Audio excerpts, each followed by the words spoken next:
Bom, a gente vai falar de lesões incidentais. A aula do Fábio me ajuda bastante, porque ela já abriu um belo caminho para mim, né?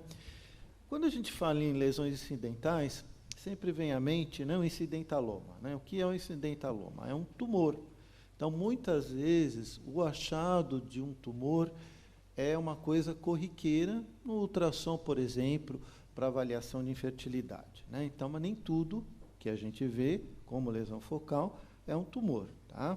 E os tumores são muito frequentes nessa faixa etária também, né, da pesquisa de infertilidade, entre 20 e 40 anos. Então, geralmente, esse é o nosso público-alvo, né, que a gente encontra no nosso estudo. Bom, quando a gente vai falar em ultrassom, nós temos que trabalhar sempre com muita atenção em relação à realização do exame, né? Então, nós temos que utilizar todas as informações que o paciente possa apresentar, isso é muito importante.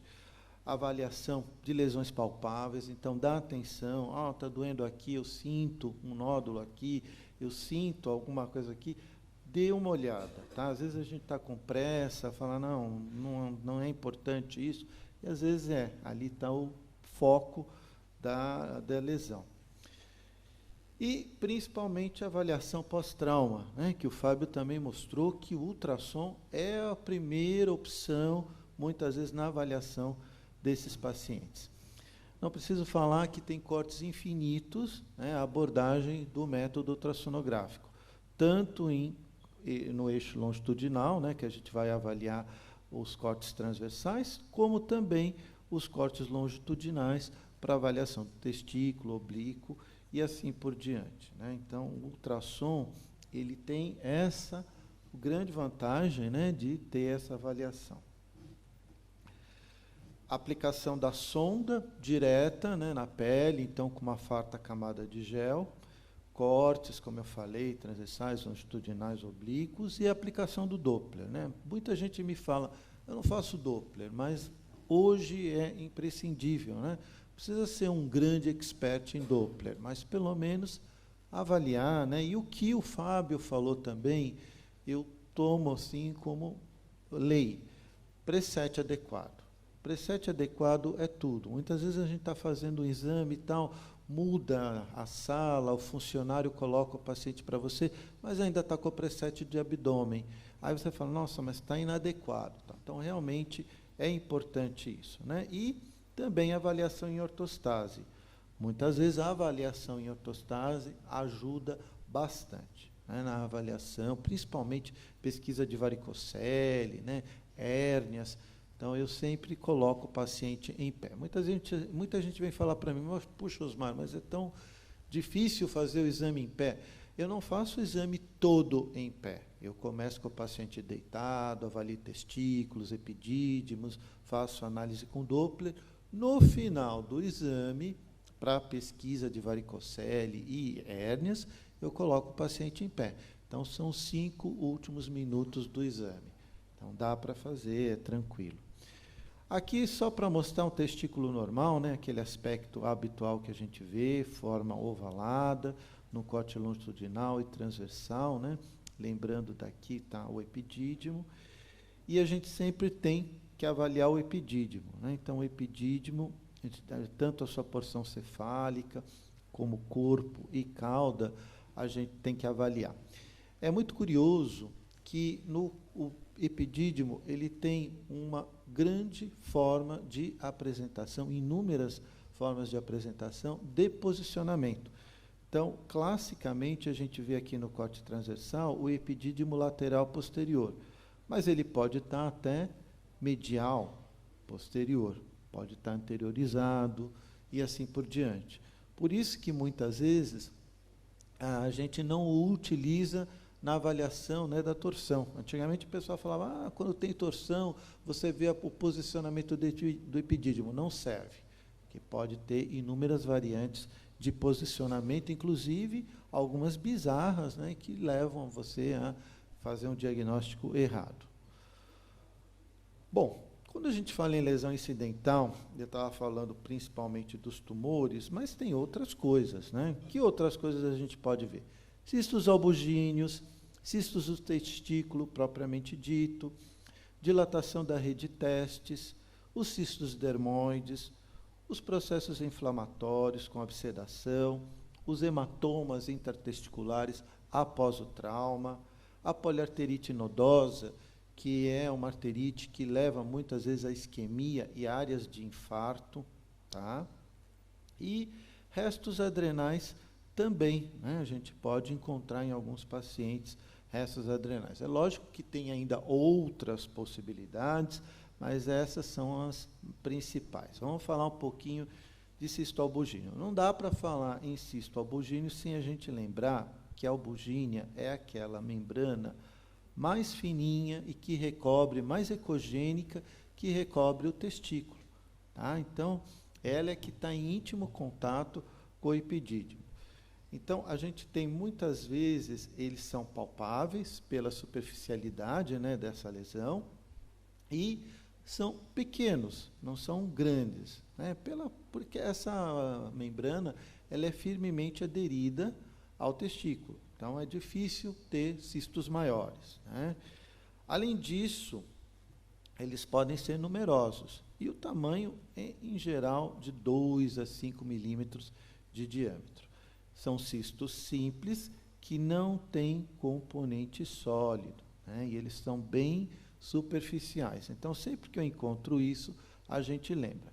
Falando ainda dos envoltórios, além da túnica albugínea que a gente vê aqui, a gente tem a túnica vaginal, né? Então, tem o componente parietal, né, e o componente visceral, sendo que a visceral é aquela que está encostada diretamente na túnica albugínea. Então, aquele ecogênico que a gente vê superficialmente, né, aqui, ó, ao testículo, na verdade, é a soma das duas, né, tanto a visceral, a vaginal visceral, como a albugínea propriamente dita, só que a albugínea é a mais inferiorizada. Com relação aos cistos testiculares simples, eles são comuns, como a gente vê aqui também, geralmente pacientes mais velhos, acima dos 40 anos, são revestidos por epitélio cuboide e rodeados de parênquima mesmo, testicular normal. Os diâmetros já são mais variáveis, então eles podem ser milimétricos, 2 milímetros, né, até 2 centímetros. Tá? Podem ser simples ou múltiplos. E a dilatação da rede testes, né? Hoje já é mais difícil a gente se surpreender com ela, né? Porque os equipamentos estão melhores, né? Então a gente tem uma capacidade maior, né, de adequação e interpretação. Geralmente é essa estrutura aqui tubular que vai desembocar diretamente aqui no ducto, né, eferente aqui do testículo, indo depois para o epidídimo. Então, a gente tem uma série de canalículos, né, que vão desembocar exatamente nessa região. A principal causa são cistos simples, geralmente localizados na cabeça do epidídimo, que é a região que vai dar maior compressão mecânica dessa drenagem desses pequenos ductos. E a gente vê exatamente isso, né? Uma imagem cística, septada, que a gente olhar, vai falar, nossa, parecem vários ductos serpiginosos, né? Encontrando, e é isso mesmo. A aplicação do Doppler não vê vascularização no seu interior. Então, é bem tranquilo, geralmente ela está localizada na região, né, onde a gente tem o mediastino testicular e indo em direção à cabeça, né, a porção superior do testículo. Cistos dermoides, né, eles assustam, mas são totalmente benignos, né, são lesões císticas, intertesticulares, com aspecto em casca de ovo ou alvo, mas ela pode ser também um aspecto mais hiperecogênico. Tá? Então, geralmente, a gente vê lesões císticas, como nós observamos aqui no ultrassom, sem marcador sérico tumoral nenhum, né? Então, porque tem alguns tumores, principalmente o seminoma, ele pode ter uma apresentação parecida com essa daqui, mas você acaba tendo algum marcador sérico, né, que te alerta em relação à possibilidade do tumor. Outra coisa que é mais importante ainda que isso é a palpação, né? A palpação, ela mostra uma lesão mais endurecida, tá, do que no caso de uma formação cística. O Fábio falou também dos processos inflamatórios, né? Então é mais comum a orquite difusa, né? Então orquites focais geralmente são resultantes ou de agente sexualmente transmissível ou traumas, né, que acabam gerando alguma área, né, de instabilidade no parênquima e levando à lesão inflamatória. Geralmente elas aparecem na forma de pequenas lesões hipoecóicas, às vezes cistos de conteúdo espesso, e que o mapeamento com Doppler colorido mostra que é uma lesão puramente avascularizada, o que leva a que é um cisto mesmo, né, ou abscesso. Então, aqui a gente tem um exemplo de tuberculose, com várias formações de abscedadas aqui, né, de liquefação, e nós observamos exatamente isso, né, avascularizada. Esse é um outro exemplo de um paciente com uma infecção oportunística, diabético, imunossuprimido, com a formação de um abscesso aqui dentro, né, do testículo. Sempre que a gente tiver isso, olha, a gente vê uma hipervascularização no entorno, né, mas diferente daqui, que o parênquima está relativamente, ele está inflamado, mas não tem tanta reação inflamatória assim, né, a ponto de dar uma hipervascularização. Bom, o hematoma intertesticular após o trauma também é outra condição de lesão focal, né? O trauma do escroto é muito frequente, né? Principalmente em grandes centros urbanos como São Paulo, que você tem muitos acidentes de moto, sem sombra de dúvida, a causa mais frequente. Geralmente vem associado a um espessamento cutâneo difuso importante, né? Então, hematocele, muitas vezes, né? Sangramento dentro, né, do escroto, e o hematoma intertesticular, que pode ter uma aparência cística, de conteúdo espesso, até mesmo sólida, né? Ou, com o tempo, ele vai liquefazendo e vai ficando mais cístico com a parede irregular. Mas sempre é aquilo que nós alertamos, né? Se é um hematoma, ele não vai ter vascularização no seu interior. Se for um tumor, ele vai ter vascularização, ainda mais uma lesão maior como essa. Poliarterite nodosa, né? A poliarterite nodosa é uma arteriopatia resultante de uma doença autoimune. Na poliarterite nodosa, as artérias de tamanho médio e pequenas, as arteríolas, portanto, ficam inflamadas e a parede dessas artérias acaba se espessando, né? Então, parede espessada de uma artéria acabam muitas vezes dando focos de obstrução. E esses focos de obstrução é o convite para lesões, né? Então, lesões necróticas. Mas não é só o testículo que é acometido pela poliarterite nodosa. A gente pode ter acometimento de pele, intestino, sistema nervoso central, olhos, rins e, logicamente, o que interessa na nossa aula de hoje, os testículos. Geralmente são pacientes que vêm até a gente com uma queixa aguda de dor local, né? Então, imagina, né, é o que o Fábio comentou. Dor aguda, súbita em testículo, tem que, não relacionada a trauma, tem que descartar a torção, né? Então, chega para a gente, o que a gente vê? Geralmente um testículo um pouquinho aumentado, e aí uma área hipoecóica, muitas vezes na periferia, em forma de cunha, e o restante do parênquima totalmente vascularizado. Essa área aqui você pode até pensar, poxa, lembra um tumor, tal, mas não tem vascularização. Então, provavelmente, é uma área isquêmica. Alguém pode estar pensando, mas e se fosse um abscesso, né, uma abscedação? Também. Aí vai depender da história, né? Geralmente, esses pacientes já têm um diagnóstico firmado, então você já é levado a essa pesquisa, né? Porque ele já tem o quadro confirmado de poliarterite nodosa. Aqui da literatura mostrando um quadro mais dramático, né? Com nódulos maiores, né? Então, isso aqui muitas vezes é indiferenciável no modo B de um tumor. Por isso que a gente precisa do Doppler, como eu falei para vocês, né? Mesmo aqueles que preconizam, não faça o Doppler, dá uma olhada, tenta fazer, que vocês vão ver que ele ajuda por demais, né? Em relação a restos adrenais, né? Pacientes com hiperplasia adrenal congênita, geralmente tem um defeito da síntese do cortisol, o que leva muito ao aumento do ACTH, né, hipofisário, e estimula a hiperplasia do córtex adrenal.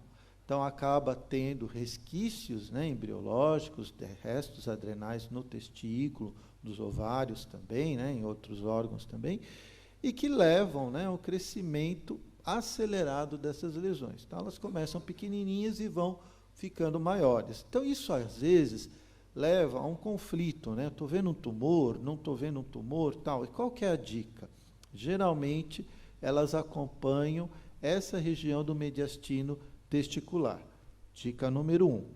Dica número 2, não são tão endurecidas à palpação, né? Então, você vai falar, pô, mas isso aqui pode ser um tumor? Pode muito bem ser um tumor, mas o tumor é duro.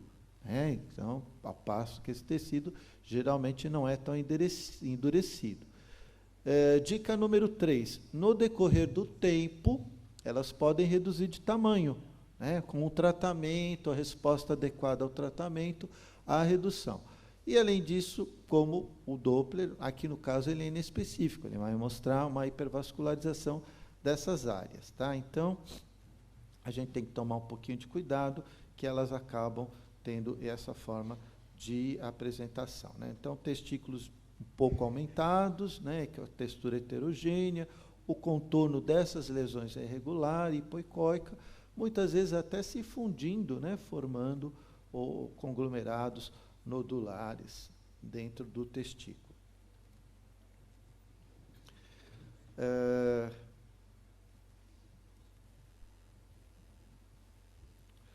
Aqui em relação aos tumores testiculares, né? Então, os tumores testiculares, eles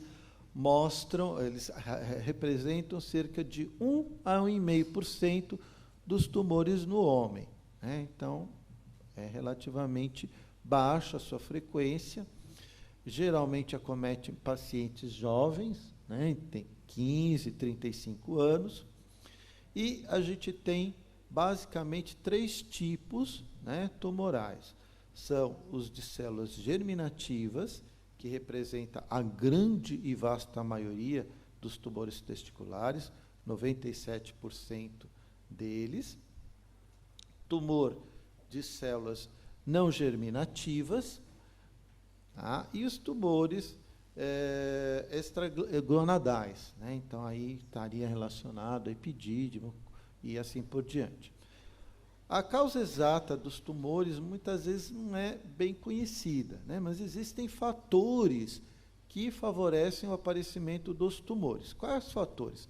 Criptorquidia, atrofia do testículo, síndromes com Klinefelter, infertilidade também, né? História familiar de tumor e também fatores hormonais.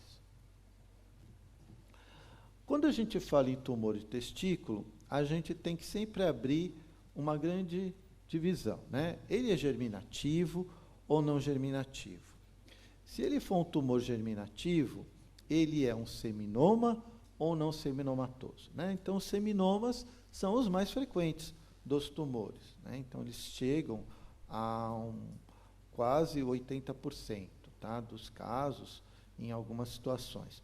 E eles têm vários tipos histológicos, né? Então, ele pode ser anaplásico, espermatocítico, o clássico, que é o mais comum. Os não seminomatosos é aquele grande grupo que a gente vê no dia a dia, né? Que a gente acaba deparando, o carcinoma embrionário, os teratocarcinomas, né? O coriocarcinoma e o teratoma, né? Qual que é a dica para a gente saber se eu estou vendo um seminoma ou um tumor não seminomatoso? Geralmente a calcificação. Então, com exceção dos seminomas muito volumosos, que podem calcificar, se ele for um tumor pequeno, é muito difícil que um seminoma tenha calcificação quando ele for tamanho pequeno, né? Menor que 2 centímetros. Já tumores maiores, ou menores, aliás, tumores menores, que tenham calcificação, com certeza é um não seminomatoso. Aí, dentre o grupo, né, o teratoma é o que desponta mais. Então, a dica é essa, calcificação, tumores pequenos. Agora, se for um tumor volumoso, aí isso não vale, porque os seminomas muito volumosos podem calcificar também. O tumor de saco vitelino também é um tumor frequente, né, das células germinativas e aparece mais em crianças. Os tumores não germinativos são aqueles pequenininhos, né, como Leydig, Sertoli, alguns sarcomas, o linfoma e as metástases que podem acometer. Então, vamos lá. Vamos falar, então, dos tumores incidentais. Geralmente, eles são pequenos, menores que 10 milímetros, habitualmente não são palpáveis e são descobertos, como o próprio nome da aula diz, incidentalmente. Você está fazendo uma pesquisa de infertilidade e acaba encontrando essas lesões, tá? Existem algumas condições também que a gente tem que alertar. Por exemplo, microlitise testicular. Então, pacientes que tenham microlitise testicular, é sempre conveniente um follow-up, né, adequado desses pacientes, pelo menos anual, para a pesquisa de lesão. Qualquer lesão que aparecer, até prova em contrária, ela tem que ser considerada como tumor.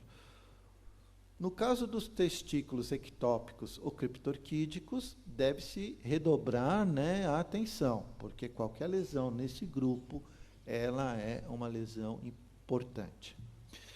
Queria chamar a atenção, que eu vou mostrar em seguida um caso, que é uma coisa que acontece com muita frequência para a gente, né? Que isso, o emprego do Doppler na avaliação dos tumores testiculares é fundamental, como eu já comecei a aula, né? Mas tem algumas lesões que não são vascularizadas. Inclusive, nesse trabalho aqui, recente do AJR, ele mostra isso e tem algumas explicações para isso, né? Então, geralmente são lesões muito pequenas, né? Outra coisa, ajuste adequado de equipamento, PRF adequado, filtro, né? Então, saturação de cor são fatores importantes para determinar o aparecimento, né, da cor, né, do vaso dentro da lesão. Mas vamos supor que eu não seja tão expert assim. Tudo bem. Então, se você encontrar uma lesão nodular, né, que não tenha vaso, não fica tranquilo. Peça um controle. Essa é a melhor conduta de todas, tá? Um controle que pode ser entre 2 a 3 semanas, né? Pode ser de 6 meses, 3 meses, mas tem que pedir um retorno. Vamos ver esse exemplo aqui. Vejam, uma lesão, você olha rápido, uma lesão hipoecóica, tem até um pontinho aqui, será que é uma calcificação? Não sei se isso aqui é importante ou não. Vamos considerar como um cisto de conteúdo espesso. Olha aqui depois de 6 meses. O crescimento dessa lesão, olha aqui, quando aplicava o Doppler, quase não tinha vaso no interior dela, só na periferia. Então, é essa mensagem que a gente tem que levar, né? O ultrassom detectou lesão nodular, não fique tranquilo. Faça um novo controle, tá? Porque isso pode ser um tumor. A não ser que seja um cisto simples, que a gente vê bem. Mas se não conseguir ver aquele aspecto, com certeza. Aqui é um seminoma dentro de uma microlitise testicular, lesão nodular sólida hipoecóica, que olha de novo o Doppler, quase não pega vaso, mas é uma lesão muito pequena, então não dá para confiar, né? Seminomas são tumores, geralmente de células germinativas, tamanho variável, ele pode estar restrito ao testículo ou pode metastatizar para peritônio, retroperitônio, quando ele metastatizar, onde eu vou procurar? Não é na região inguinal, é no hilo renal, que é o local que mais aparece, né? Aqui, olha, vários seminomas, lesões sólidas, hipoecóicas, como eu falei para vocês. Já o teratoma, né, que é o tumor não seminomatoso mais comum, é o segundo tumor mais frequente em criança, né, em incidência menor de 4 anos, complexo, quando é indivíduo adulto, ele pode ter uma apresentação cística, septada. Então, cisto septado em testículo, fica meio atento, pode ser um teratoma. E lesões nodulares sólidas com calcificação, também é a apresentação do teratoma. Olha aqui uma apresentação cística com septos, vasos no interior do septo, aqui a peça mostrando, né, que eu peguei na internet, e aqui a forma sólida, né, que é o testículo, o teratoma maduro, né, então, com calcificação. Então, é essa a mensagem que a gente tem que levar daqui, né, calcificou, pequenininho, até prova em contrária, é um tumor não seminomatoso. Tecidos do tumores de preenchimento, então, a gente tem Leydig e Sertoli, 10 a 30% dos tumores de testículo, podem ser malignos, em cerca de 10%, mas a vasta maioria não o é. Não há critérios para você saber se ele é benigno ou maligno, infelizmente. O ultrassom detecta a lesão e, geralmente, são tumores que podem ter, apesar de benignos, uma clínica exuberante. Então, no adulto, ele dá ginecomastia. Na criança, ele pode dar puberdade precoce. E a apresentação é sempre essa, né? Pequenas lesões nodulares, sólidas e hipoicóicas no interior. Por último, vou falar rapidamente dos tumores infiltrativos, linfomas e leucemias. Geralmente, eles são muito indiferenciáveis de um processo inflamatório em termos de imagem, mas a palpação não, né? Então, a palpação mostra um testículo endurecido. Mas ele pode ter uma apresentação focal, né? Então, geralmente, os linfomas, eles podem acometer, geralmente acometem a população mais velha, né, acima de 60 anos, e eles podem ser unilaterais ou até bilaterais, né? Pode ter apresentação focal ou difusa, tá? E, geralmente, quando é focal, é uma lesão nodular muito vascularizada ao Doppler, como a gente vê aqui, né? Lesões nodulares, sólidas e hipoicóicas. Para considerações finais, né, o ultrassom detecta cerca de 100% das lesões focais. Tá? Então, é um método de escolha mesmo para avaliação. Tem que identificar estruturas anatômicas, né? A gente tem que ver, buscar sempre o diagnóstico clínico para te auxiliar e pedir, né, o controle, como eu falei, do se é um tumor ou não. Na dúvida, repete esse exame. Pede para voltar em 1 mês, em 3, em 6 meses, no máximo, para a gente ficar tranquilo. E o Doppler, apesar de tudo, né, muita gente achar que muitas vezes ele atrapalha, ele ajuda muito, né, principalmente nessa pesquisa. Muito obrigado a todos.